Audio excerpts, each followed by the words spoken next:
Hello, World Weavers, and welcome back to the Atlas Loom, an exploration of world building for tabletop and beyond.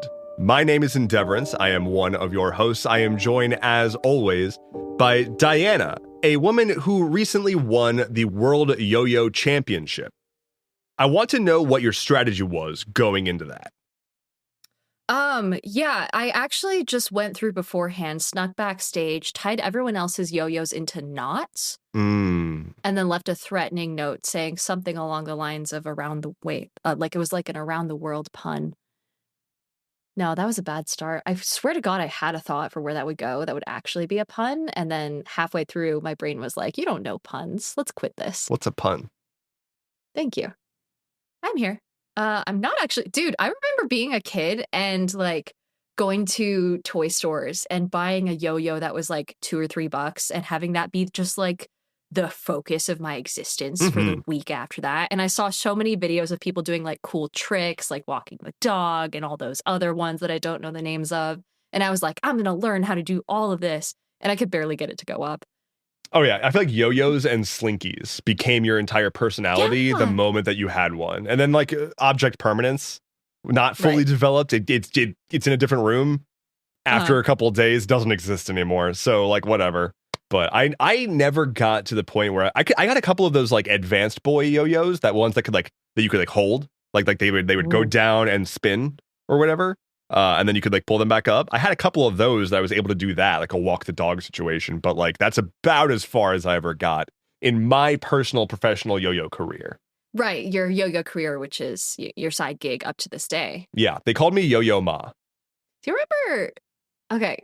Kind of a tangent. Do you remember thinking putty? Like those different kinds of like kind of silly putty, like silly putty. But it had like gimmicks, right? There was like the magnetic one and the glow in the dark one, and then the ones that were like kind of shiny, like oil slick style and things like that. Yo, damn. I didn't know we had advanced silly putty these days. Yeah, technology. they got involved silly putty now. And damn. I was like, oh God, toy stores, man. Toys were so much more simple back then. And I mean that with absolute sincerity. Like the type of toys kids have nowadays that have like, all these bells and whistles, old man Diana out here being like kids these days with their cellular telephones and their internet pads. Yeah. Back in my day, we just sat down with pens and paper and dice and, just imagined what happened to those days. Imagine that. We should do a podcast about that. We should. What in this podcast that we're currently doing about that do you want to talk about today, Diana? That was such a smooth transition. I did great. Congratulations. So today we're going to be talking about essentially the fauna that inhabit your world, the monsters, the beasts. We've talked about BBAGs in a past episode, things that you would confront at the culmination of your story. This time we're kind of getting into like the little things that you'd encounter in between, specifically anything non-human. And so I'm obviously really fucking excited for this episode because this is my entire degree. If you're not aware, I know that this is your degree, but I feel like that like I'm not going to get to talk as much this episode, so let me have this one. Fine. For everyone. Diana has a degree in Zootopia, and that's a thing that she went to college for. And then after she got her degree in it, she got banned from every zoo nationwide. And so she's just really excited to finally be able to use that degree. Yeah, I am a zoology major. That was my trade basically for the entirety of my childhood and college career. And this is the first time I've actually been able to use it in a professional setting. So here we are. But animals, though, they're out there in space. They are in your world. And how do you actually populate your world with animals that, one, make sense, two, actually add something, and three, don't overwhelm you as the designer and like doesn't add too much extra work, but at the same time setting the fauna of your world or of a given area, more specifically of a given area, is a form of set dressing that is very often overlooked and adds just that much more realism to your world. It also opens up a whole new slew of questions that you can then use as prompts to flesh out specifics in your world. It's almost like populating your world with creatures that need to have systems to survive, help you create those systems. And as simple as that may seem, it it really is just something that if we're all a little too focused on the plot and the big bad, sometimes you forget that there should be some deer too. Oh yeah. It's like those little details. I distinctly remember an early episode of Critical Role where, and this is just like one of those small potential role play moments, right? That kind of need animals to exist. But like there was someone who was on watch at the end of a day, and just them alone did a perception check. And instead of doing like an encounter or like, a bunch of bandits sneaking up on the party, the person saw an owlbear just kind of like off doing its own thing, just hanging out. They just got to observe nature for a moment. And those are the types of real life moments that would be special to us in person. So it's kind of good to give your players the opportunity to do that sort of interaction with nature in game as well. Especially if you have someone who's very nature focused, in D&D terms, if you had like a druid in your party or a paladin oath of the ancients, something like that. Anyone who even has it written into their backstory that they used to work in a menagerie or they're a archaeologist or explorer or like that's their whole shit. Giving them something to work with is a really good idea. And it's a lot easier than you think, especially if you think on it about it along a timeline. Kind of like what you were getting at, Dev, earlier, where the creatures that exist in the world will bring up more questions about why are they there? What are they doing there? How do people in the world interact with them? That sort of natural evolution of thinking and that like continually asking yourself why has been the core of our podcast for several episodes now. I think it will continue to be. So trust me when I say that coming up with animals and beasts to fill your world is a lot easier than you think. I want to get this out of the way early because this just popped into my head. This is not my notes. This is just as you were talking, this popped right into my head. I am just now realizing an excellent example of thinking about the fauna of a given world and the impacts it has and just how far reaching those impacts can be. If you've been at all near any of my content, you've maybe seen me or heard me playing or talking about Palia, which is a MMO cozy game that, long story short, it just takes place in like this cute little valley, but canonically, there is a creature that inhabits this valley called a Chappa. And Chappas, they're like little raccoonish looking creatures. They're adorable. They're super cute, but they're established immediately as invasive. And they are established as having been introduced to this place by the like bumbling mayor of the town that the game takes place in. And he thinks that it's great. They're so cute and everybody loves them, right? But like other people who have different outlooks on like animals and what's going on in this world are like, these fucking things are so obnoxious. They like destroy my crops. They, have disrupted the local ecosystem. Or there's a guy who's a hunter who just sees them as nothing but a pest. But the mayor is like, everybody loves the Chappa. And like just recently in the game, there was like, oh, it's the 20th anniversary of having introduced them to the valley. Isn't that lovely? Everybody loves them.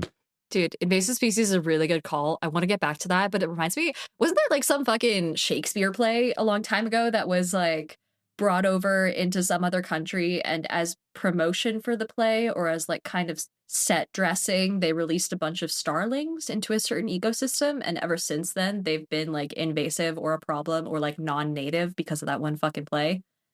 In biology, and something that you were kind of getting at when it comes to invasive species, there's things called niches or niches. I've heard it both ways. I don't know which is right. They didn't teach me that in those 4 years. But basically, a niche is like the role that your creature plays in an ecosystem. Sometimes that role is invasive, right? So that's a very good example of something that doesn't necessarily need to be filled. It's like optional, but you can have invasive species. So if you have, for instance, maybe you're thinking about the terms of the Feywild, for example. Again, I'm going to refer back to D&D because that is all I know. If you have the Feywild, you have all these native Fey creatures. Something that might stick out for your players is something that is very distinctly not native to the Feywild. Maybe it's something from the Shadowfell as opposed to, this sort of like flowy, Fey, elven, ethereal type creature, very connected to the land and very whimsical with all these bright colors. Standing out from that backdrop is going to be this dark, shadowy creature that hunts down those whimsical little Fey creatures, right? So having something that is invasive, quote unquote, stands out to your players, stands out in the environment, and also immediately provides a really good plot hook, where you have this thing where maybe natives to the region are like, hey, we want to get rid of this thing, but it's really fucking powerful because it's not supposed to be here. And so nothing around this area ever adapted to it being here. So we need to hire someone to come in and get it. So an invasive species is a really good example of one of those niches that you can fill. You can also fill the role of predator. Very easy to do, very self-explanatory. And then opposite that, you have prey.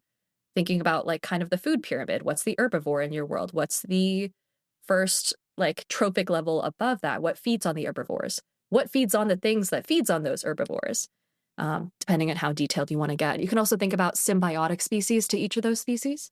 So, for example, if you can kind of think of it in the same vein as those sharks that have those little like Little smaller sucky fish. boys. Yeah. Yeah, that like the smaller fish that kind of follow along with sharks and feed on whatever scraps they leave behind. You can take that concept and apply it to whatever fantasy creature you have. So if you have a predator in your campaign and your world, every once in a while you might want to think about sprinkling in a prey creature that is following that creature along in a very like basically use the shark small fish template and apply it to like a land creature or a flying creature. You know, maybe you have a giant bird that has a bunch of smaller birds following along, and the giant bird doesn't see them as much of a threat, or maybe they serve it in a positive way by like cleaning its nest of extra debris and little bits of creature that it itself can't eat. You kind of speculate along those lines. And I could go on about symbiosis, Dev. Before I do you want to like interrupt me before I go down this rabbit hole? I want to say that I've had like 8 thoughts that I was going to like chime in with, but then so like sorry. you kept saying interesting words, and they were more interesting than the words that I wanted to say. But Welcome to the Atlas Loom, where Diana says interesting words that are more interesting than whatever Dev is saying. I think we just summed it up. We'll replace the show notes for that one. But I'm having flashes of like watching Planet Earth or whatever, and thinking about when you were talking about the having, the shark and the little boys following it, and like the way that the patterns that the little boys, the patterns that these creatures inhabit and create. Birds and bottom of the sea dwelling fish do just some interesting shit with manipulating terrain. Like birds creating nests, but also they're like especially with more like jungly birds, they go hard. Like they will make entire fucking productions and then invite a girl over and be like, "You like this good? Yeah?" Bowery birds. Or like you've got that fish that like there's some fish that makes like a perfect circle in the sand and like makes sure that it is as perfect as possible. We'll take like anything that's like too big of a stone gets like sucked up and spat out of the circle. Can't have that. Got to have uniform sand here. And they make a circle and they're like, "Hey, do you like my circle? I worked really hard on it." And like that can be used to, again, as a template to create a creature that leaves meaningful signs, like meaningful, I don't want to say not naturally occurring things because it's occurring because of a natural process of an animal doing it, but stuff that you would come across like a den or a big hole that was dug into the ground that like forks off in a whole bunch of different directions. And maybe, again, if you've got a druid character, they can shrink down to a small enough creature and pop in and see what's in there. They have agency in the world, right? They are mostly, like most often, animals are just used as set dressing. You've got horses in the stables, you've got birds flying overhead, you've got some sort of like war beasts on the field, but they don't need to be there. They don't need to even be a part of the scene to have left an impact on the environment. And there's a lot of room to work with there. I have like 3 thoughts. Please. And this is going to be, I love how we're just like branching off into more and more thoughts that we'll never return to. Dude, so especially, and this is one of the few things that, oh man, how do I start this thought? Okay. Typically when it comes to world building, as someone with OCPD, I try and make sure everything makes sense. The animal world is one of the few ways that I think different details in your world building doesn't have to necessarily make sense, and you can kind of hand wave it. So like you mentioned that bird, that fish that makes like the perfect circles. On the outside, why the fuck would a fish do that? The reason they do that is because genetically it's like tied to some other trait that is very desirable for whatever the opposite gender fish is coming up and seeing. So like a fish that can do a perfect circle, the gene that lets them do that or the traits that allow them to do that also are tied to positive things like they live longer, or they are very good at hunting, or they have good, coloration, which will like then, make it so that their offspring also have really good chances of finding a mate, things like that. So you can hand wave a lot of the really small details when it comes to animals in your world, because You can just hand wave it and be like, yeah, it's just what the animal's like. It's because natural selection. It makes sense for breeding, Yeah, And it's because breeding. Yeah, exactly. Because breeding. That should be the subtitle of this episode. Welcome back to the breeding episode of the Atlas Loom, ladies and gents. Buckle up. See, I was already getting ready to make a joke about how I need to go step away to make a circle real quick. But then you went there, so all right. Layers are also just such a cool concept. Like the fact that as written, most monster manuals, most bestiaries don't go into the details of what layers of different creatures looks like is such a crime. Like part of the reason that I think dragons and rocks and things like that are so cool is because they have the most badass looking structures that you can then go in and like explore. Like, I mean, a rock's nest makes such a cool battleground. And so I implore you guys, if you are making your homebrew creatures, just like throw down a sentence or two saying what their lair or their home or their nest or whatever looks like. Even it's cute little flavor, and if the creature's medium size or bigger, the size of your characters are bigger, it's definitely important to try and throw that in because your characters are gonna ask. Like it's basically an inevitability, and it makes your world seem more real, because this thing doesn't just like, unless it's extremely nomadic, it's gonna have a home base. And yeah, and it also gives you a bit of a hint as to how you can further incorporate that animal type. I don't mean to, okay, I originally thought of squirrels when I was thinking of this. I promise it wasn't just me talking or thinking about Palea more, but I was going to say animals, like you said, they have like a place that they go home, that they live in. There's animals that live in like knots in like a hole of a tree, right? And if you are if you're out in a forest or whatever and you bump into a tree or what's that spell? You're the D&D one. What's that spell where a druid can like walk through a tree like a portal? Tree stride. That. Like you could maybe step out the other side and there's a squirrel on your head because you accidentally walked through a squirrel in a hole. But in Palea, they recently introduced a new creature whose like mechanic basically is they look like a wolf kind of, and when you try to hunt them down, they run to a tree and jump up into the tree. And the only way to get at them at that point is to chop the tree down and then continue to chase them as they run to another tree. And so it's mostly a mechanic just to give you a thing to do, like, make it a little harder than just shoot this animal and collect its bounty. But they specifically made it so that like these creatures they have an affinity for trees. That's where they hide. When they're startled, they run and hide in a tree. And that is a defense mechanism that they have built up. And there is a mechanic you can do, chop the tree down, to get back to them. But that also works for both any kind of normal, like just whatever fauna, as well as monsters. Monsters don't always need to fight to the death. In fact, most of them should probably have some notion of life preservation. When you think about animals in the wild, sparring or whatever, think about two whatever horned animals like goats or whatever that like are ramming into each other and they're like beating the hell out of each other. They don't necessarily always kill each other. Usually they beat the hell out of each other until one of them is like, I am going to die if I continue. I need to get out of here. Like that is self-preservation. They don't always just say like, no matter what, I need to get this kill. They go away and they live another day. So they probably should have some kind of crafty method of escape if they're a wild beast that they're going to opt for before just going into the death. I'm going to hit you with, oh boy, what I think might be the ultimate in inspiration for designing animals and how they interact with not just the like their environment, but also society. Pokemon. Yeah, is now a good time to say that I haven't really played the Pokemon games either?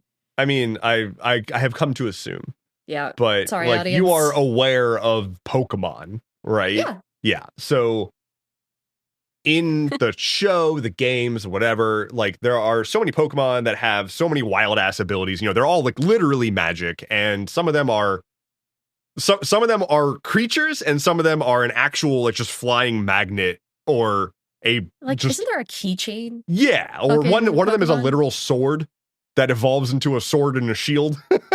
Like they're a little out there sometimes, but they establish in the Pokemon universe, and I'm sorry for anybody who's listening, I know it's like Pokemon. I know you're supposed to say E or whatever. Pokemon. I'm going to say Pokemon. Um, Mhm. they're established in the universe as part of society. They work in factories, like doing things that are otherwise virtually impossible for a human to do. If one of them has like electricity powers, they can charge stuff up. There are all sorts of like, oh, this Pokemon, which can shoot water. It works on a farm and it helps to water the crops because it like has the water gun ability and that's what it does. Or welcome to the beach. We've got a whole bunch of Pokemon that you can ride on the water because they are essentially like a water horse that you can just go out on an adventure on. And they become a part of the utility of the world.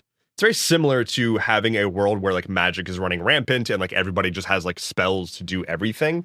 But instead of channeling magic directly, you are leveraging the abilities of these unique creatures. You know, you're probably not going to have that in most worlds where most creatures are just kind of chilling and surviving.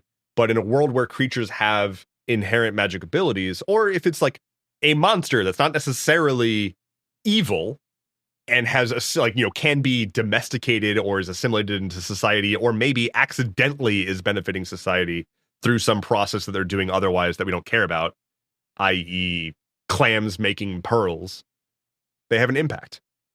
Oh, yeah. And that kind of goes into something that we'll touch on more in the towns and villages episode that we do down the line. But that is kind of thinking about animals in terms of how they evolve alongside humans, right? If you think about very similarly how wolves evolved into dogs because they filled a specific role in human society, That role being a very good boy. just the best boy. And you can think about, for example, how your village's traits have grown up around the creatures that are in the area. So maybe everyone in the highest parts of a certain society wears a certain cloak made by a certain creature. What is that creature? Is it hard to find or is it easy to find? Do you have to fight the creature in order to acquire their skin in order to make the cloak, and that's what gets you to elevated status? Maybe people use parts of animals in their tools. So some society out there has incredibly strong weaponry or tools because they use the bones of some incredibly strong creature that is in the area. That being said, when you think about it in terms of like their role in society, that also gives you automatic plot hooks with regards to what happens when that creature disappears. If that Ooh. society is dependent on that creature, and that creature is suddenly endangered, either due to environmental changes, the actions of a BBEG, um, invasive species, going back to that thought we had earlier, then you have something to give your party to do when they enter that area. I think another really great example of integrating a creature like a fantasy creature into a world and like depending on it would come from, and now this one I'm a little tenuous on, but I'm fairly certain I know what it is. Final Fantasy has a concept of it's a recurring item. I believe it's in like every Final Fantasy game. It's the Phoenix Down. So it's the down feather of a phoenix that is essentially a revive. Not that big of a logical leap, right? But phoenixes, pretty common fantasy creature. They've got reincarnation built in. It's like to their genetics, if you want to call it that. And like, yeah, you can harvest these properties of these creatures. Hopefully ethically. I would hope that it's ethically harvested Phoenix Down, but who knows? The reason that I originally brought up Pokemon, and I am really like reaching into the depths of vague memories of an episode of the anime that I saw as a child. Uh-huh. There's I think there's an episode where it doesn't matter. There's a set piece where there is a like glowing big stone in a field somewhere, and a whole bunch of a specific type of Pokemon all gather at that thing to basically perform a ritual. I think they all like evolve together, little culty almost, but the idea being that creatures as a community, if you think like elephants or any kind of like pack animal or any animal that lives for a while and learns about how to interact with their surroundings, they will have a space that they go to, like a routine where maybe once a year they just know to go to this space to do a thing. It's just Migration. instinctual. Migration, yes, but also like I mean, maybe I'm just talking about migration, but I'm thinking I about think you're just the example I'm thinking about is like elephants going to when there's like when summer hits and like water it becomes extraordinarily scarce, and elephants remember for like decades where to find water when it's scarce. And so they like make their way that way. I don't know if it's, I guess that's migration.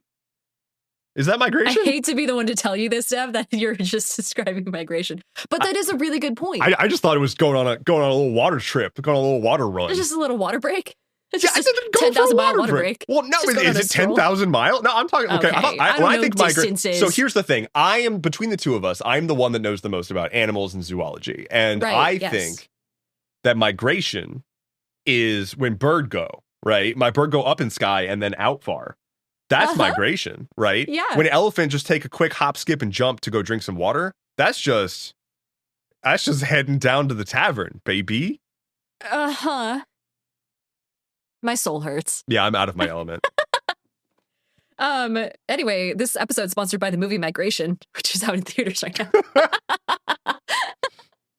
is that even about? I have not looked at movies in like fucking like it's about Pokemon going to a field where there's a big shiny crystal and evolving.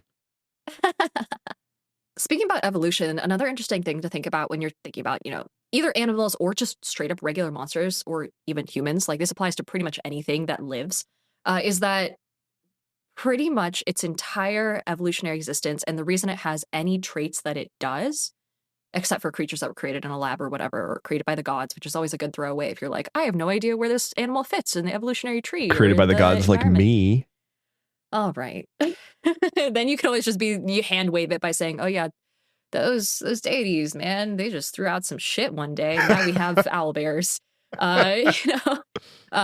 But in general, you want to think about your creatures as reactionary to other creatures that it directly is involved with. Prey and predators are a really good example of this. Any prey creature is going to have adaptations that help it evade predatory creatures. So, for example, rabbits burrow because it's a lot harder for it's a lot harder for predatory animals to pick up their scent and things like that when they're underground and hiding. And is that those little actually tunnels. Why? It's like it's a really good example if it is true. I can find an actual example. I'm not challenging you. I'm saying I didn't even think about scent being a thing that is masked by burrowing. That it makes sense. I'll accept it. But that's fascinating. I think it's also like I mean, what else are they going to do? Yeah, sure. Until a stoat comes along and just fucking destroys them.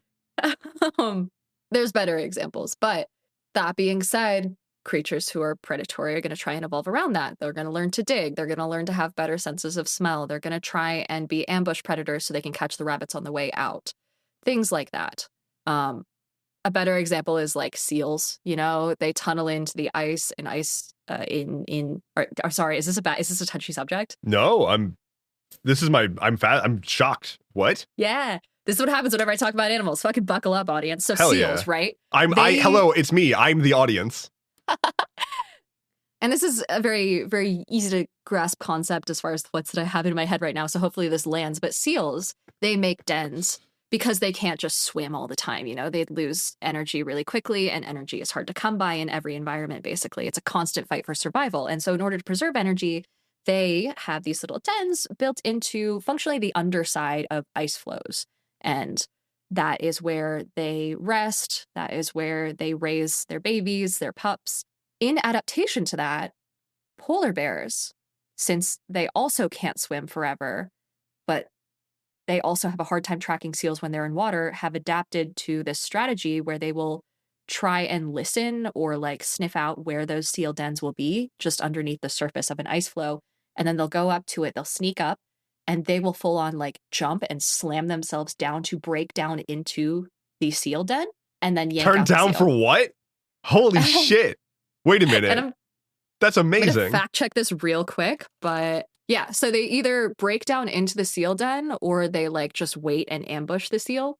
One of the two, but they have to, they've had to adapt that strategy because the seals adapted a strategy to evade the polar bears. And so it's a constant battle of fighting to be on top and constantly developing new strategies over very long periods of time to survive. that basic principle applies to fantasy creatures. You know, I had someone come out and make a homebrew creature not too long ago that was a predator to the Tarrasque because they were thinking to themselves, like, man, a Tarrasque has like spikes on the all along its spine and along its back. Why the fuck does it have those spikes? And so they came up with this like flying creature that would prey on the Tarrasque as a sort of like counterbalance to it. And so kind of taking any trait of any creature that you come up with and thinking like, why does it have that? Like, what is it protecting itself against? Or what is it trying to hunt down in order to survive? And using that as like a branch of thought to create a similar creature or a creature that interacts with it in its environment. That is a very easy way to, if you're looking at doing this from scratch, build out functionally like a food web for yourself. I hate the idea of a creature that preys on its Tarrasque. It makes me think about like a bird that's so big that it preys on purple worms. Yeah. Oh my God, dude. What a concept. Holy shit. That'd be cool. I want to build that now. I'm going to be doing we recently hit a stream goal on my stream to do designing like homebrew shit, like stat blocks and stuff. So we'll see. As we were talking about icy boys on lines of seals and polar bears, they all, in terms of the animal kingdom, they fall under the kingdom of icy boys. Uh-huh. It got me thinking about the fact that you've got fish in like Arctic waters who develop a like thick layer of like fatty tissue to insulate, right? And then you've got Norway, which is a fantasy world that exists, and they eat a lot of fish, and that's just like their diet is fatty fish, but like they get a ton of fish oil because of that. And because of that, like Norwegians are one, hot, and two, like have really good cardiovascular health. And that gets into the diet of a local area based on the animals that are available there, based on the climate and how that has shaped the animals and their availability. That is fucking rad. And I don't want to get too much into the town and village designing stuff, but having areas where people's way of life is based on the fauna around them, like that's how humans do. That's how mortals are, is we need to feed ourselves typically, and whatever is available is what we do, and we make the best of it. And so that might be super beneficial, like having a lot of like really good like healthy vitamin rich stuff, or it could be you just don't have a lot, you're working with scraps, but you find a way to make that excellent. The real world has a lot of examples of people taking just what's around them and making the best of it that might come to a head where it becomes a cuisine, right? Like a delicacy, like a thing that people now today see as like, wow, I would love to eat that. A great example would be like lobster, right? Where like lobster used to be just the pits. Like it's a bug, right? It's like sea bug. And people ate it because that's what they were able to afford. But they made the best of it, and they learned how to cook with it, and they learned to make cuisine with it. And now it's a delicacy. Now it's a thing that you pay a premium for, and you go to specific places just to get it. And it didn't start that way. It's just a fact of the availability of that food and how it impacted over the course of generations, how it changed the way that the people in the area interacted with the world. Did you know lobsters live forever functionally? That's a thing, right? Yeah, they're like their telomeres don't shorten, and so they can, as long as they can continue to shed their exoskeleton and like have the energy to do that, which is usually like the stopping point. Sure. They can grow basically forever. There are lobsters somewhere out there the size of golden retrievers. Yeah, I remember reading about like research into trying to basically make like a tincture out of lobster to reverse aging or whatever. Oh yeah, we're gonna be at that for a while. But lobster tincture. The point of this all being, everything is a consequence of everything else, audience. And I've said this like 3 different times on this podcast, but if you take away anything at all from the Atlas Loom, the key to being a good world builder, here it is: evolution and consequences and adaptation. Just think along those lines, and I promise you it makes world building so much easier because you're thinking on a timeline and you're not just trying to come up with all these random little scattered concepts completely originally by yourself all the time. I think it's another point in the favor of, and I know we say this all the time, but it's another point in the favor of asking questions Yeah. as a method of world building. Again, we've said it at the outset. What is the area? What is the landscape? And given that landscape, what kind of creatures would populate it? And then given those creatures, how does that impact the local population? Be it humanoids or not, how does that impact those higher up on the food chain? It very well could be a situation where, as Diana mentioned, we're at like Tarrasque levels of prey versus predator. Or it could be it's a relatively safe space and the apex predator is some sort of humanoid that is bending the local area to their will.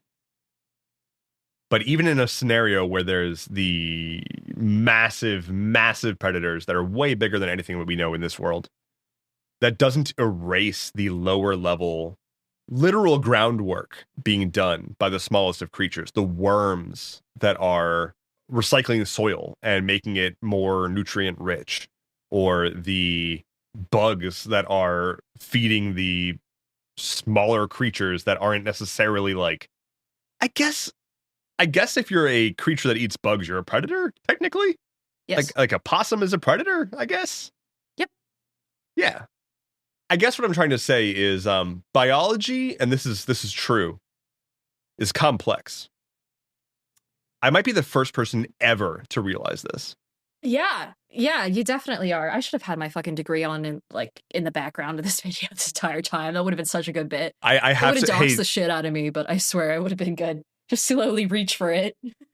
dear listener and or viewer, I am realizing that it's not mansplaining necessarily. It's more, I'm realizing just how much Diana is sitting there being like, yeah, fucking doy. No, While I'm to be like, fair, this is also through. a very complex topic that we're breaking down into easy steps for the audience here, and it's not an easy thing to do. You know, you're doing fantastic. Now I I'm just sound doing good condescending. job. Yeah, good work. Great job. Good job. Pat. You're doing great. Up to this point, we've talked a lot about creatures, assuming we're thinking about like animals because that's what we have in the real world, and it's easy to take those traits and bring them into a fantasy world. But of course, everything we just said also applies to monsters, like we were talking about the Tarrasque and things like that. So building monsters is going to be largely the same as building animals, with the exception, of course, of that weird eldritch shit, stuff that's made in a lab, stuff that's made by the gods, things like that. But luckily, when it comes to world building those, you don't have to do too much work. You can literally just hand wave it by saying like, oh yeah, some wizard out there got real weird with like got real nasty with it. They mixed a praying mantis with a fucking tiger, and now we've got this fucking thing. And so that can be done in like 1 to 2 sentences. Same with eldritch creatures. You can just be like, oh yeah, they came from space, or like, oh, we have no idea where they came from. But generally, if you want to create like a monster with history, try and approach it the same way, you know, where you have that sort of, how did it evolve to get to the way it is? What's its role in the world? How does it interact with other creatures? How does it eat? Again, a point in the favor of The Witcher, the world of The Witcher. Like, they are so good with designing creatures that are monsters and saying like, oh, it's currently attacking this town because of this property of it, that like it needs to do this or whatever. They don't just say it's evil, so it's hurting everybody. It's like, the point of Witchers is we understand the impulses of these creatures and what they're doing, what they feed on, what their patterns are, what their nature is, and we strike based on that. And in the books, in the game, a lot of the like, there's this horrifying creature that is like fucking with everybody's day up. It's not just doing it for the fun of it. It's never just doing it for the fun of it. It's trying to survive. It's trying to run from something else. It's trying to eat. And largely they're just portrayed as just scared animals, even though they're monsters, you know? Oh yeah, very similar to what we touched on with the BBG episode, where it's like everything has a motivation beyond just I'm doing this for the fun of it. Thinking about that in terms of animals is just as easy as thinking like, okay, what would it do in its natural environment, and what is in the way of it doing that right now? and what is replacing what it would naturally do that to. Mm-hmm. So super easy plot hooks, and you can build entire campaigns based around one or two central animals in that sort of sense. Speaking of building, we're gonna get to the meat of the episode. We're gonna talk about how you actually create a creature, a animal, a monster, and kind of give you some basic tools to do that the easy way, as opposed to just like fucking slamming your head against your keyboard, looking at a blank Word document like we've all done so many times before. Is that not the easy way? No. Oh. I mean, if you want to go the real easy way, yoink it. I talked about this a little bit during the stealing and, stealing but not plagiarizing, stealing and crediting your sources episode, where I talked about looking at like Magic the Gathering cards, going to scryfall.com, just literally hitting random and looking at a random magic card and turning that into a creature. A lot of magic cards are based on animals or fantasy monsters that you can pull into your world really easily and give it a stat block. Beyond that, though, you can also kind of modify an existing creature.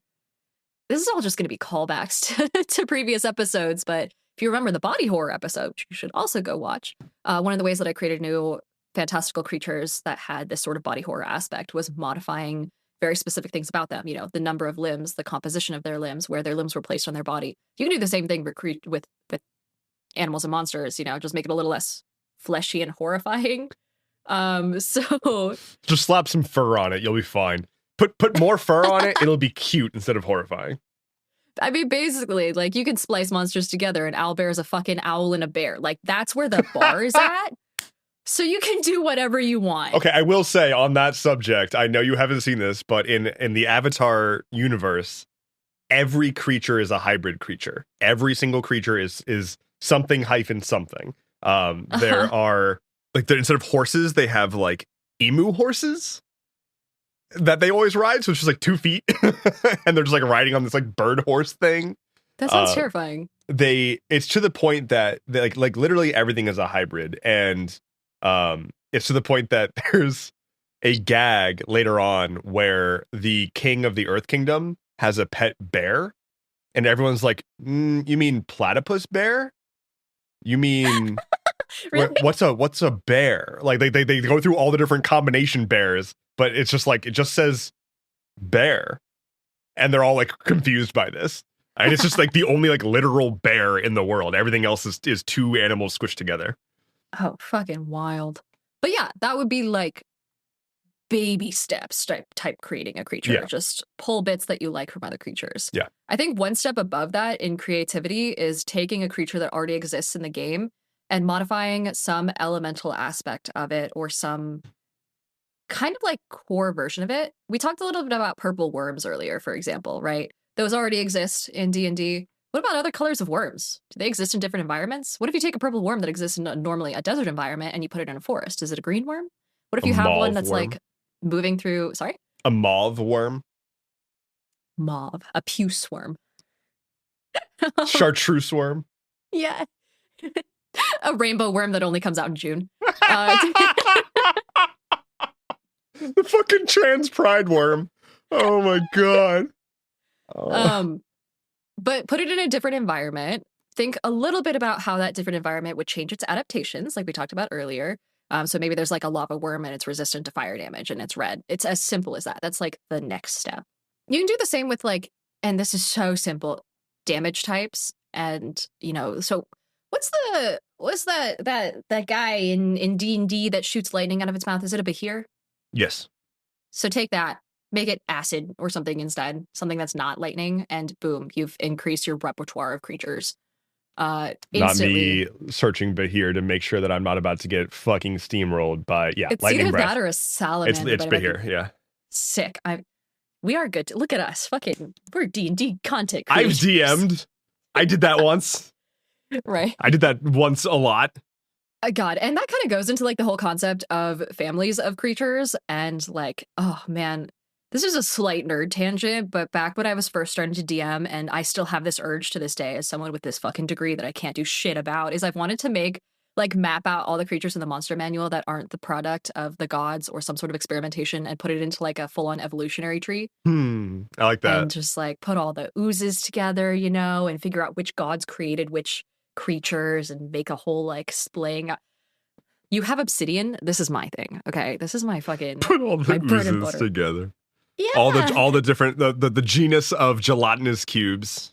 yeah, because yes, exactly, dude. And then like the whole dragonkin thing, and how they whittle down into kobolds, if they even whittle down to kobolds at all. Um, total just just You said the urge kobold. has always been there. That is triggering me to say a thing that I actually do have in my notes. Yeah. It's not kobolds, but I just kind of these two are very very similar to me in my head. Gnolls. So gnolls are essentially, at least in the D&D universe, I believe they're hyenas that got more or less like cursed and are now like fucked up. And it is literally a monster made out of a creature.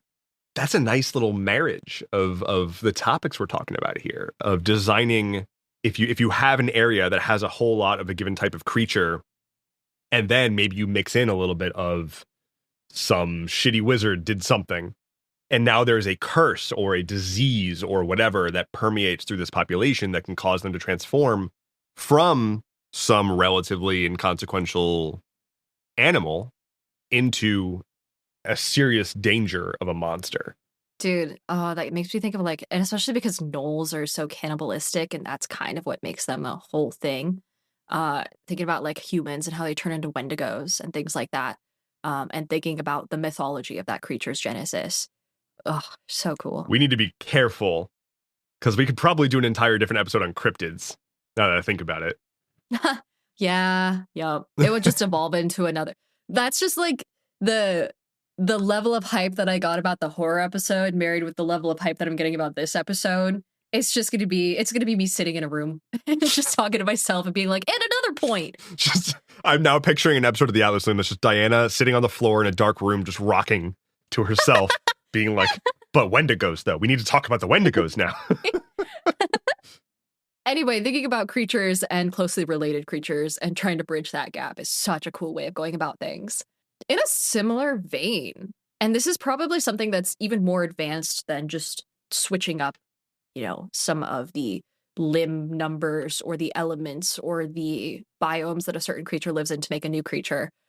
Something else that you can do is think about a real life animal or some sort of fact of nature and take a single trait from it and use that as the seed for an idea for a new creature. So, for example, this is going to be an obscure one, but there's this really cool tree out there, and I've tried to search for the name. I cannot for the life of me come up with it, but it's a real tree.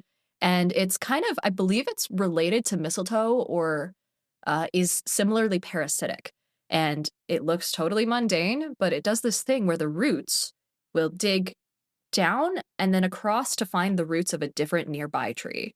And when it finds another tree's roots, it will wrap around that root like a loop, squeeze, and then the parasitic tree will develop these like basically like needle type growths that start to slice into the other root and they will chop through it.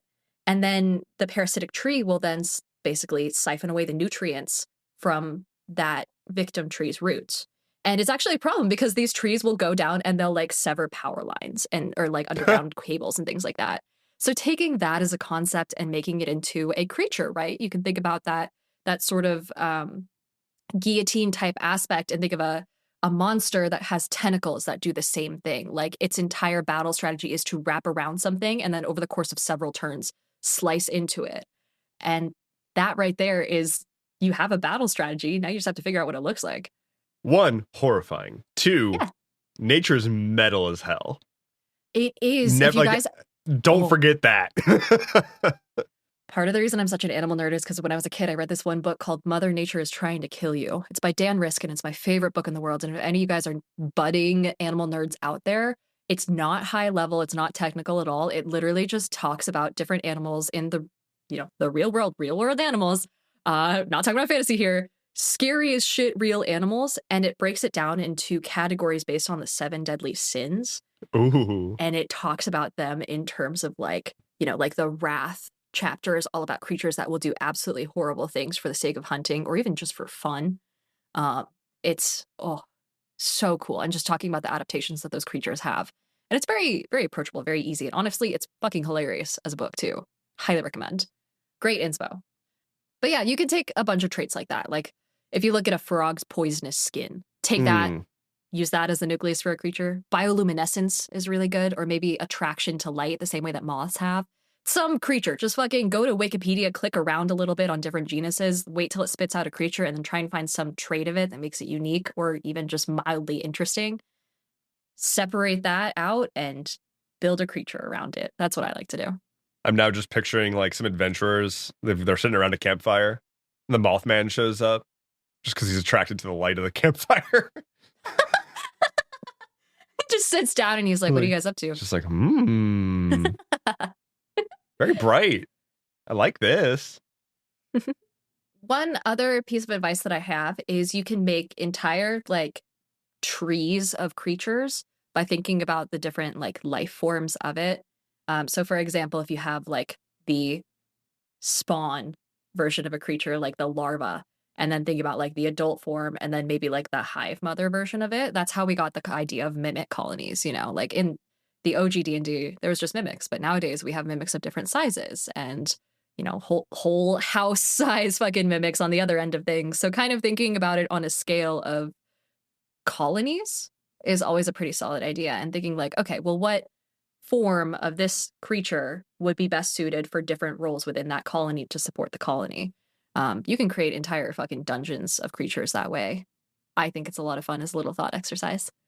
So on the topic of actually like designing the creatures, if I'm not intentionally trying to make a like humanoid, horrifying monster kind of thing, and I'm just trying to make this is a creature that is dangerous, I usually just start with some normal ass animal, right? Like take as you said, like the property of something. Take the fact that you've got like, what is it? Is it cheetahs or jaguars that are the fastest land animal? Cheetahs. Cheetahs. Okay. So like take the cheetah, right? The fact that it's faster than you. It's almost definitely faster than you. And translate that into that's the basis of whatever you're building. Okay, this thing is incredibly quick. What does it gain from being incredibly quick? What is it able to do because it's incredibly quick? What can it outpace in the local area? And given that, how has that shaped the way that people interact with the area, the way that animals in the nearby area just sort of go about their day? We talked about rabbits burrowing underground to get away from predators. What do other creatures who cannot run do? And then, what is its weakness? Because if it can run super, super fast, that's great and all. That's super powerful. But if other creatures can still maintain their existence around this thing, that means that it can be defeated. Defeating it might mean going underground or going up in a tree. But if it's just got I am fast as its main thing, that still has limitations. Like ground is still its limitation. You can then make, as you were saying, a more advanced version of it that maybe has wings or is adapted to climbing trees or can mountain goat it up and just like walk up borderline a sheer cliff. You can build, you have your like base level Spooky Boy, and then you can build on top of that these sort of advanced tiers of Spooky Boy.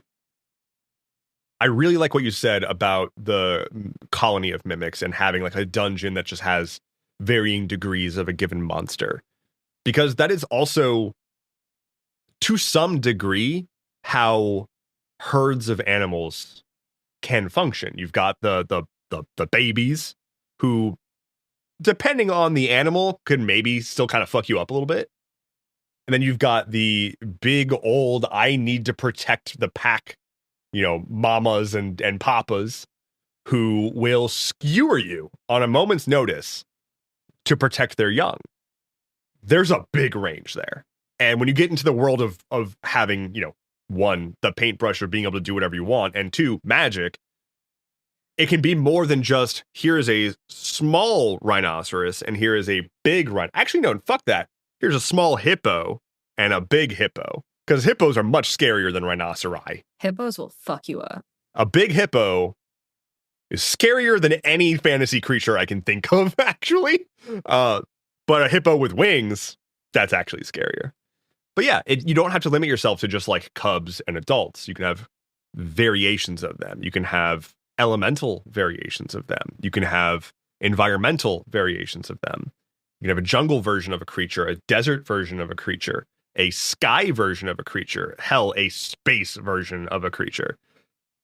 And all of them could, as again, as Diana alluded to, like come from sort of the same tree, right? Like they could maybe, if you really wanted to have that history of like they all have a common ancestor and were put into these different environments and therefore had to adapt, and that's why this version of it has wings. This version of it is a like pale brown to fade or to fit in with the sand dunes or whatever. Like they all will get their different traits for whatever adaptive reasoning, or because you wanted them to have those traits because it's your world. There's a really cool concept in biology which mostly applies to colonies of creatures, where you can think about, for instance, ants or bees. There's the queen, there's workers, there's drone, the ones that are just larvae and kind of useless, and then there's ones that defend the nest. Very simple way to think about different niches within a single colony. There's also real life examples of functionally, what are those rocks that you use to evolve something in Pokemon? There's just like various stones, like moonstone, sunstone, some of that. They have that in real life with bees. You feed a certain bee a certain jelly, and it unlocks certain parts of their genome and locks other parts of their genome. So Beedrill is a real thing, is what you're saying. Functionally, yeah. And it turns it into like a queen bee. Damn. So like the bees kind of choose.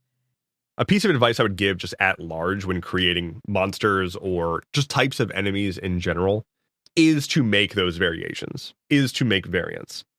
When I'm designing like a faction of, even if it's just like humanoid enemies, I will usually have a like base stat block and then like several variants, the brute variant, the magic variant, the ranged variant, the whatever variant. And you can do the same thing with any kind of like creature or monster or whatever. Just start with that base stat block of here's just the creature, and then here are all of my different versions of it. And you could really just come up with any noun to put in front of them, the blank variant of them, the light dark variant, the void variant, the incorporeal variant, the ghastly variant. Like really anything goes. And obviously literally anything goes. It's your world, but that is a really easy way to start with a basic concept, adapt it 18 different ways. And for 99% of the time, I would say that I end up not using those, but realizing that a different creature would be better suited for this like variation I'm going for. And that opens up a whole new like fractal of designing new creatures. And like, again, I know I say this every time, I just hop the hell around. And the second I get an idea, I just pounce on it and try to get it out and see where it takes me. You can always do that when you're designing these kind of things. Oh yeah. Play Mad Libs with your monsters. Mm-hmm. So I know, Diana, that you are like a specialist when it comes to animals and the kingdoms therein, but what if they didn't have a body? What about monsters that are less animal and more spooky? Just kind of like ghosts, interdimensional or otherwise. Creatures that are in the given world, but aren't just engaging with nature as we know it here. I really like to play in the space of otherworldly, or I don't want to just say eldritch, that's not accurate enough, but incorporeal creatures, things that are conscious, that still have agency, but aren't just a sort of naturally occurring animal, or not. It could be naturally occurring insofar as they just exist regardless of anything. They're not the result of some magician doing something, but they are navigating this world just as any other animal would, but you can't touch them. You can't see or smell. I think about like spirits, or an animal that can like inhabit another animal, or not an animal, a monster that can basically take over another creature and temporarily possess it, more or less. Maybe leave it as a husk. Maybe it's parasitic insofar as like it's sort of like that fungus that causes ants to go kill themselves or whatever, but instead of a fungus, Coriops. yeah, but instead Love of that a guy. fungus, it's a spirit or just some essence that is a part of nature and has an impact on these ecosystems. Oftentimes we think about ghosts or incorporeal or interdimensional or other planes as just being these isolated things, but you can really weave them into ecosystems and you open up a lot of opportunity there. I'm a big fan of, as I said, possession. Well, we're big fans of possession here We at the love Atlas. We possession. love possession here at the Atlas Loom. Repossession. Do that Yeah, all the time. I'm all about it. I really like hiding stuff in animals by way of there is something that is in this creature and it requires you to be paying attention, or maybe you need to do a decent animal handling check, or maybe if you are speaking with animals, this one's wrong. And or maybe it's causing trouble within the local ecosystem, destabilizing the local ecosystem because it is inhabiting animals, causing them to act differently. Even if it's not trying to be malicious, it's probably just trying to sustain itself. Maybe it's a creature that exists and the only way it can't not be in an animal for an extended period of time because it like dries out from the sun. Like the sun is able to destroy this spirit if it's just exposed. So it has to jump from animal to animal, and in doing so is just leaving a trail of chaos. In a way, I mean, that's, as you were talking about, like it's a parasitic relationship. It is a impactful thing. Or it could be the cause of bringing species to new places. It could cause the species to have migration patterns that it wouldn't otherwise do. Birds flying in the wrong direction, animals running way far from their habitat and showing up in places they shouldn't be, and then getting left there and becoming invasive or becoming a mystery. What the hell is this thing doing here? How did it get here? It opens up so much intrigue. It opens up so much just space to play when you start working with like, do my creatures need a body?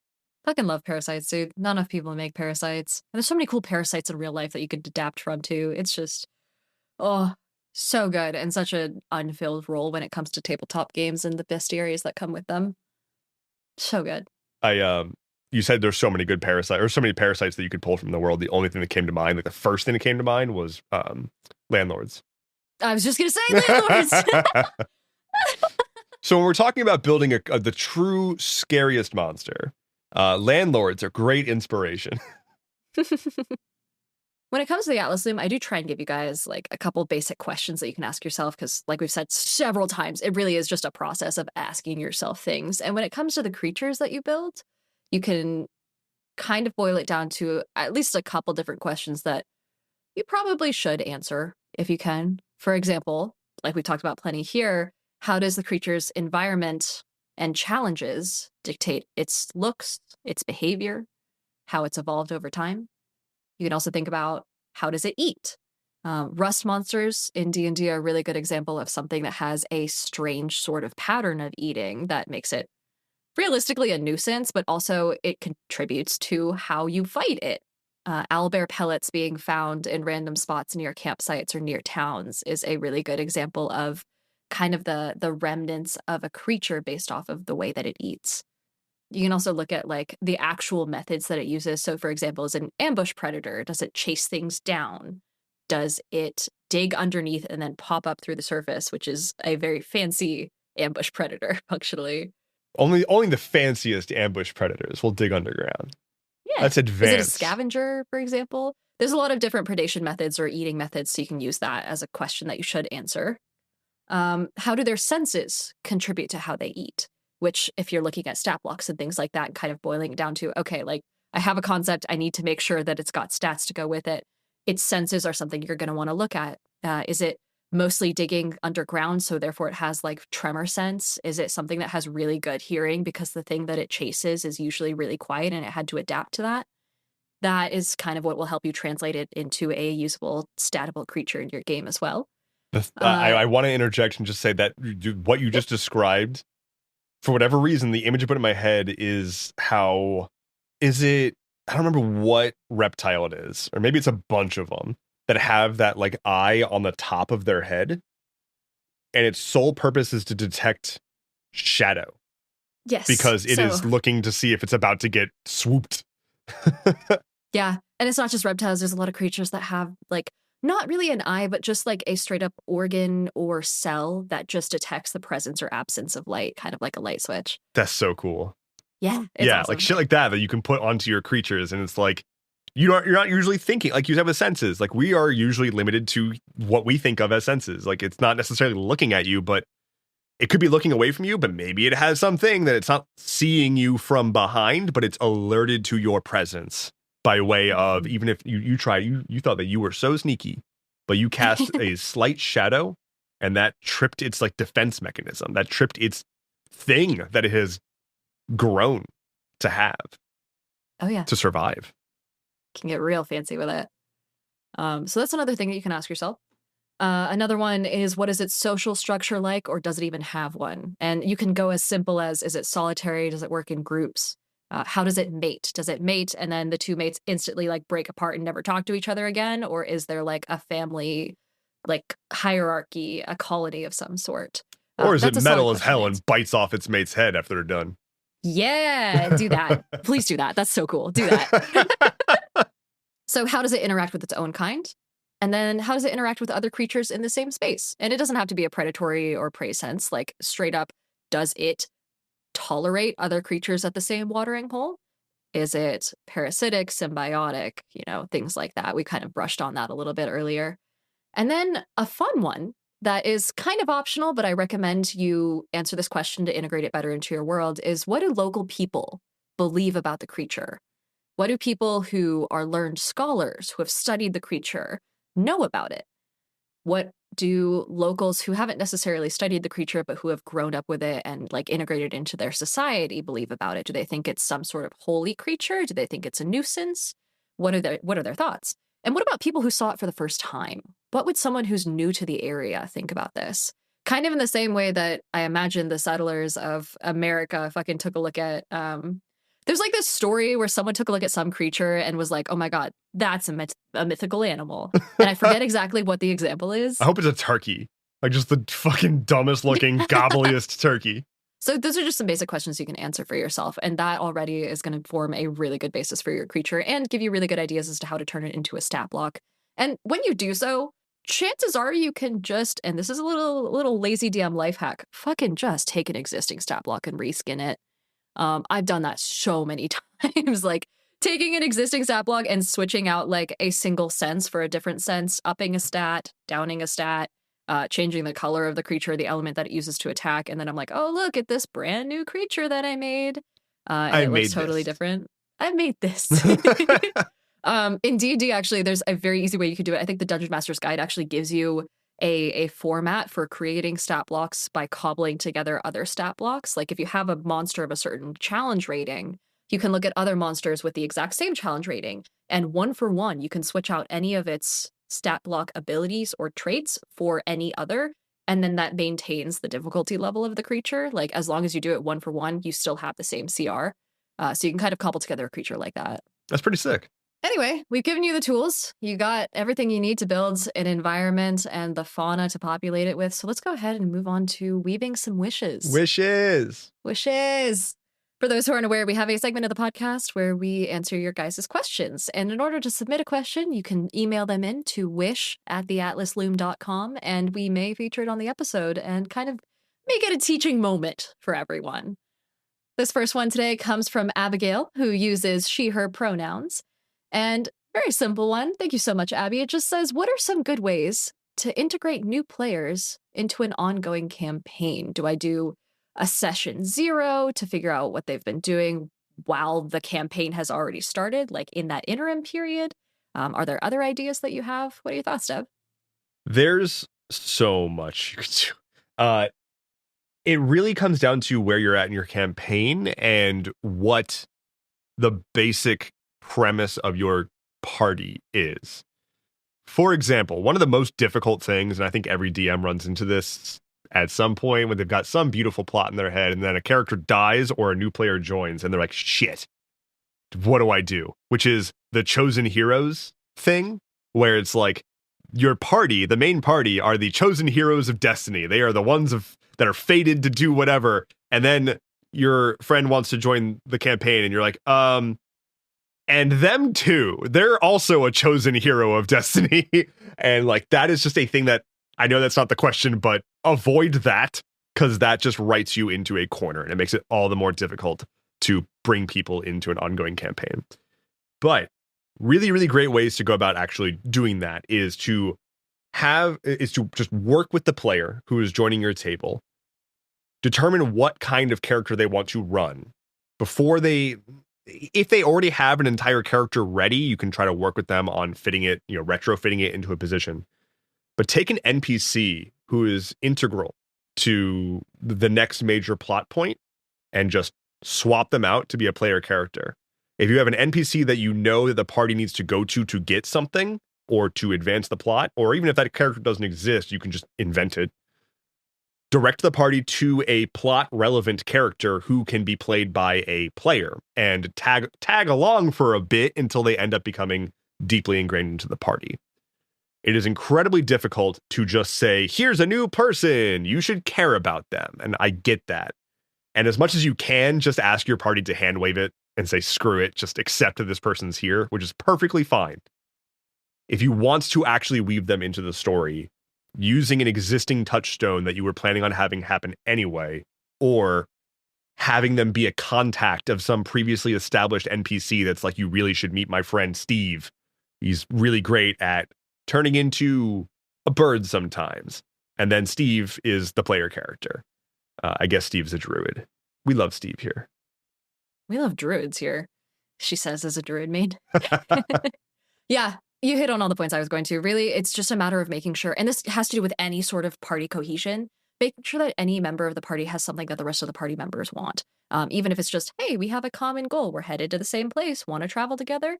You can do that. You can make it so they have information about the main quest line that the rest of the party needs, kind of feeding them a little bit of info is a very solid way to make sure that the rest of the party wants them around. But yeah, like Dev said, you also don't have to overcomplicate it that much because above the table, we all know that you want this party member to join. And we all know, like, you're not going to in-game reject this person and just like send them home, so to some degree, you don't have to stress about it as much as you would think.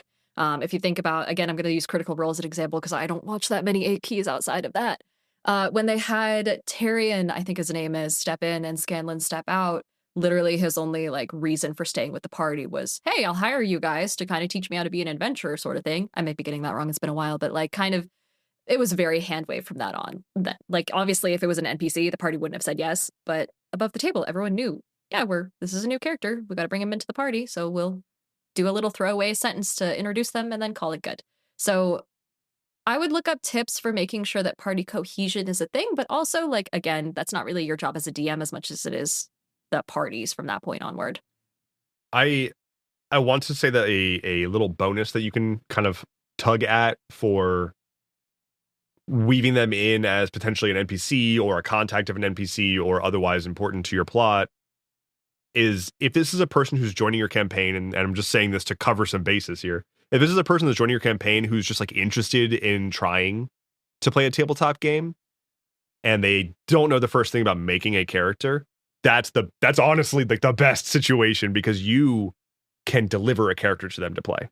You can say, hey, I will either sit with you and make this character together, or I've already got this like important plot relevant character. I'm perfectly happy to hand their autonomy over to you and you take them from here. That I've done that in the past. It works great. If they end up getting killed, then they can make their first real actual character.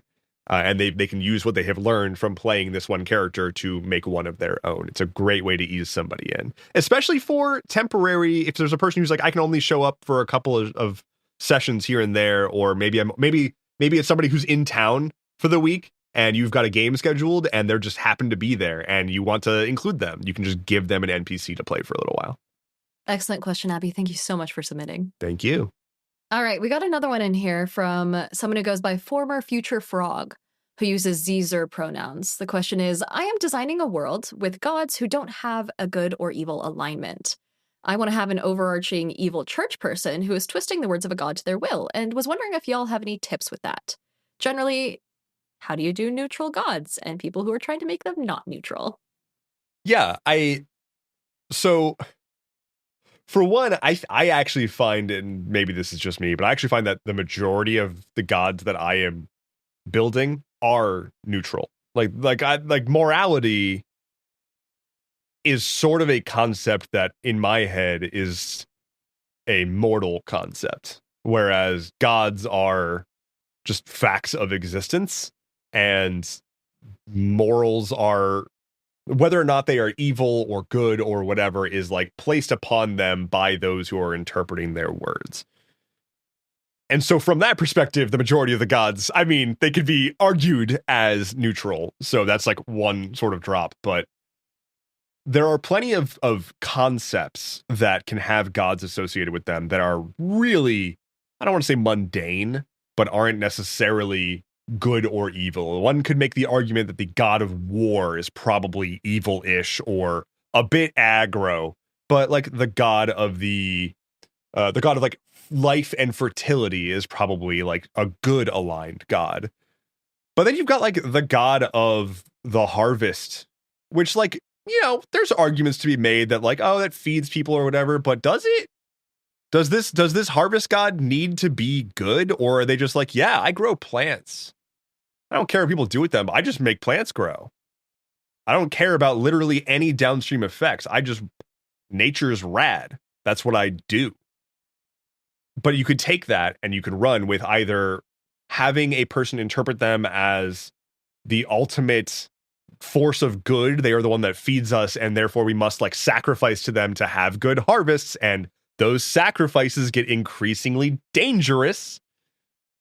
Or they can say, we want to leverage this god to prevent the harvest. Maybe as some sort of BBEG, you had an overarching evil church person who is trying to interpret the words of this god, and they're getting frustrated because the god isn't giving them one thing or another, because the god doesn't care about their concept of morality, and they just kind of lose it and just start making up something just to speak for the god, because otherwise they can't make heads or tails of what this god's trying to do, which is a very fair thing. Mortals are not supposed to be able to comprehend the wills of gods. That's what separates gods from mortals.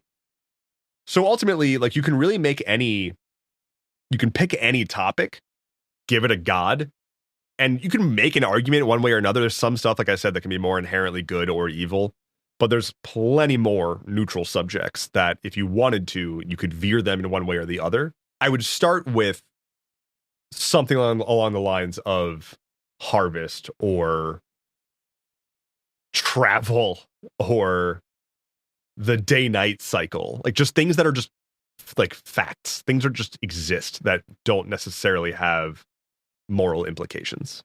It depends on how you deal with power when it comes to your deities in your world, and we spoke about this in one of the very first episodes of the Atlas, actually, where we talked about gods and how they get their power and how they bestow power amongst their followers. But if you make it so that that evil church person that you're planning is slowly siphoning power from the god through the rituals and things like that. So, for instance, they slightly change the wording of the prayers to state that that evil church person is like a middleman, and then they slowly start writing themselves in to become more and more important over time. It's like writing a procedure for a company and making yourself an integral part of the procedure so that way no one can fire you. I've done that. Uh, if you make it so that your deity's power is sourced from the amount of people that follow them and by those amounts of prayers and things like that and the types of rituals that are being done, all of a sudden that power is being diverted to this evil church person, and they're getting more and more powerful. And it's happening over such a slow period of time that the rest of the following doesn't quite comprehend that that shift is even happening. That is a really good setup, and also a really good setup for a potential player character. Someone who realizes what's happening and breaks away from the religion and then decides, this isn't what I signed up for. This isn't the worship that I know. This isn't the God that I know. And then they go off and they have an adventure and they kind of go back and try and confront that part of their past. I think it's a really good plot hook, a really good character arc. I love that. One more thing I would sprinkle on top would be a truly neutral god. And there's various interpretations of neutral. But you can imagine a god that is truly not worried about what mortals think or what mortals are doing. This god is existing and just doing their own thing. They're not good or evil, and so they're not fighting back against the opposite alignment. You know, you've got your good gods that are trying to stop evil gods from doing evil things and vice versa. But the neutral gods are just catching a chill ass vibe. And it can be frustrating for someone who worships this god to basically just never hear anything, never see any real proof of miracles, never really like have anything pan out. They could have dedicated their entire life to this god, but this god truly does not care and is just existing and is just maintaining whatever they are is in their purview. And that frustration can fuel any number of outbursts, be it a an evil outburst where they're, as Diana said, like sort of writing themselves in to fulfill the position of speaking for this god because this god's not speaking for themselves. Or it could be that they decide that they've been scorned by this god and now they're mad and they want to kill a god, because who doesn't want to kill a god at some point, you know? Neutrality doesn't necessarily mean that it has no positive or negative impact. Neutrality just means not trying to accomplish a specific direction. It's not concerned with the rest of the goings-ons, which is in itself extraordinarily frustrating for anyone who's not neutral. All right. Thank you so much, former Future Frog. Amazing name. And once again, if you guys have anything that you want us to answer, any sort of questions about running games, world building, storytelling, be sure to send them in to wish@theatlasloom.com. We love hearing them. Diana. Yeah. I have a wish. I wish for you to tell me Oh boy. where people will be able to find you and I very soon. Oh man, like physically. Yes. Yeah, holy shit. So fun thing, we're gonna be in Boston at the end of this next month. Oh no, wait, that's this month because it's coming out next week. We're recording this on the leap day of February. Yeah. So the forbidden day. It's really difficult when we're talking about timing right now, y'all. Just bear with us, okay? So March 21st through 24th is PAX East, which is over in Boston. Dev and I are both going as media people, fancy content creator type folks. And we will be there wandering around, and we're both pretty distinct. You've got the beanie, I've got the hair. If you see us, come say hello. We do genuinely like saying hi to you guys. Like, please don't be afraid. And I want to hear everything you have to say about the Atlas Loom, good or bad. Mostly good, though. I am quite sensitive. Absolutely. If you see us, come say hi. It was an absolute blast to meet folks at PAX Unplugged. We're going to be at PAX So East. fun. We're going to be at Gen Con later on. Well, it's just one thing at a time. One con at a time. I will also say, very similar to what we did for PAX Unplugged, for all you bonus world weavers out there, we will be putting out an episode that is exclusive to y'all. All you gilded folk, you gilded world weavers out there, we will be sitting down after PAX East and just chatting over how it went, all the cool people we met, all the fun things that we saw. I'm going to brag about my business cards some more. And so if you aren't a Gilded World Weaver, head over to theatlasloom.com today. And for $5 a month or $50 a year, you can get access to that, as well as every bonus episode we've put out so far, and any ones into the future. So highly recommend it. They are fucking hilarious. I think so too. More things you can do though, beyond just if you want to. Yeah. Oh, this part. Yeah, this part. Oh, fuck yeah. Hey, y'all. Atlas Loom merch is a thing now. So I just launched a merch store, shop.endeavorance.camp, and it includes a handful of wonderful Atlas Loom items. You can grab yourself an Atlas Loom tee, a mug. We've got a desk mat. We've got a knit sweater. Don't worry about that. We got all sorts of stuff. There's even a journal up there with the Atlas Loom logo on it that you can write down all of your favorite world building ideas into. There's going to be more over time, so check back often. We'll link to it in the show notes here. I'll link directly to the Atlas Loom collection. It is lovely. We have, I would say, a very good logo, and we're going to put it on everything we can think of. I want one of those fucking blankets, dude. The blanket, oh my God. y'all. Got my eye on it. There's an Atlas Loom throw blanket. And I shit you not, I ordered it as a sample. I have used it every day since I've ordered it. I sit on my couch, I throw it over my lap, I plop my laptop on top, and I do some world building with my Atlas Loom blankie. It is wonderful. It's so cozy. It's so soft. I love it. With all of that said, I think we've covered it. We've gotten to the end of the episode now. We can do the whole being done with the episode thing here. My name is Endeavorance. You can find everything I do at endeavorance.camp. Of course, you can head to shop.endeavorance.camp for all sorts of fun stuff. And again, Atlas Loom merch. I am joined, as always, by the absolutely incredible Diana Fay. Tell us about you. That's me. I'm Diana Fay. I am a TTRPG content creator, actual play performer, podcast co-host, as you've seen for the past hour or however long this episode ends up being. And I am mostly found over on TikTok and Twitch, but really on all platforms. I am at Diana of the Rose. That's all we got for you guys today. Thank you so much for listening to this episode of the Atlas Loom. Our paths will cross again soon, but in the meantime, keep on weaving your worlds.